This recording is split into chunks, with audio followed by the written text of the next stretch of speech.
This is Veteran Oversight Now, the Veterans Affairs Office of Inspector General official podcast. I'm your host, Luis Calderon. I'll start with updates from the Office of Investigations.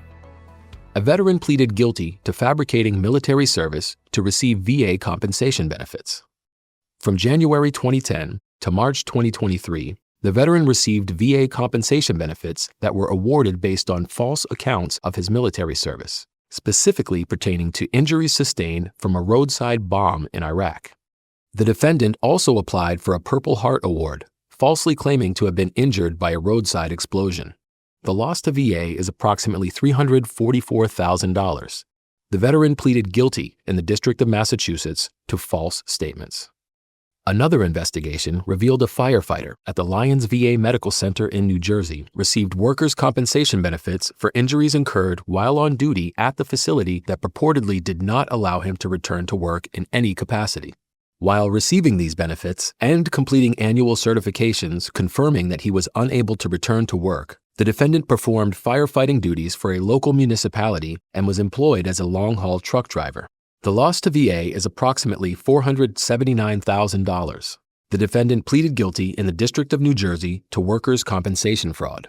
Meanwhile, a VA OIG proactive investigation revealed that a Cleveland VA Medical Center employee obtained 2 fraudulent Small Business Administration-backed Paycheck Protection Program loans totaling over $40,000 by falsely claiming to own a business that was never in operation. The defendant pleaded guilty in the Northern District of Ohio to theft of government funds.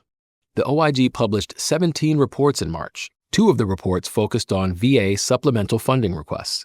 The first report highlights the causes and conditions that led to a $12 billion supplemental funding request. In July 2024, VHA informed Congress it might need an additional $12 billion in medical care funding for the rest of fiscal year 2024 and all of fiscal year 2025. In August, the OIG began reviewing VHA's subsequent supplemental funding request, and Congress passed legislation in September requiring the OIG to review the circumstances leading to the announced shortfall. Among the OIG's findings was that the fiscal year 2025 advance appropriations relied on outdated data and assumptions, including lower than actual costs for new medications and both direct and community care. By November, VHA revised this request to $6.6 billion for the remainder of fiscal year 2025, with $6 billion funded in a mid-March 2025 continuing resolution. VHA concurred with the OIG's recommendations to improve budget assumptions and projection processes. The second report is a review of VA's $2.9 billion supplemental funds request for fiscal year 2024 to support veterans' benefits payments. In July 2024, VA announced to Congress that VBA needed about $2.9 billion to avoid delayed payments for disability compensation, pension, and readjustment benefits to more than 7 million veterans through September 2024. On September 20th, a supplemental appropriations law provided the funding and required the OIG to review the circumstances surrounding the request. On October 28th, VA officials reported to Congress that supplemental funds were not needed.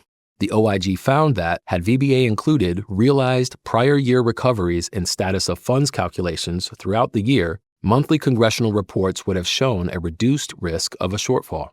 VBA officials were concerned about insufficient carryover funding for use at the end of fiscal year 2024 and an expected surge in year-end claims processing that did not materialize. The OIG made 4 recommendations to improve financial oversight and communications. 2 other reports published in March concerned mental health services.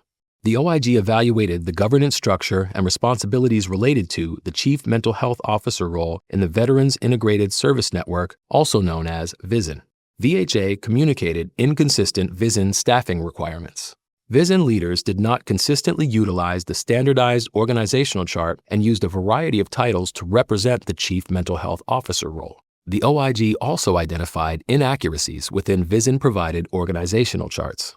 Chief mental health officers reported lack of authority as a major barrier to effective mental health program oversight and action planning.